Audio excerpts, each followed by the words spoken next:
Na-viral ang pagkuha ng video kay Venice nung sinabunutan niya ang babae ni James. Kaya nalaman na nga ni Sugar kung nasaan ang kanyang kapatid ngayon at ipinalam niya ito kagad sa kanyang ina. Kaya agad na nilang pinuntahan si Venice sa Indonesia at pinagsabihan ni Vivian ang kanyang anak na kailangan na niyang bumalik sa Pilipinas dahil may nagpapanggap na bilang siya at baka maagaw na yung impostura niyon ang kanyang magandang buhay. Nang dahil sa kasinungalingan ni Vivian, babalik na si Venice sa Pilipinas at gagawin niyang miserable ang buhay ni Tata. Samantala, nalaman naman ni James na legal ang kanilang kasal ni Venice dahil silang unang nagpapakasal ito kaysa ni Francis. Habang sina Francis at Venice hindi naman legal ang kanilang kasal dahil kasal na si Venice kay James. Sa pagbabalik ni Venice sa Pilipinas, nung nakita niya sina Francis at Tata na sweet ito sa isa't isa, nakakaramdam siya ng selos. Kaya nung nakaharap ulit ni Venice si Tata, sinampal niya ito kagad at sinabunutan pa dahil sa pagpapanggap nito bilang siya.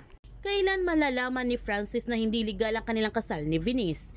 Yan ang ating abangan sa May Ilonggo Girl. Kung bago ka pa channel ko, don't forget to like, subscribe, and click notification bell para palagi kang updated sa mga videos in-upload ko. Thank you for watching and God bless to everyone.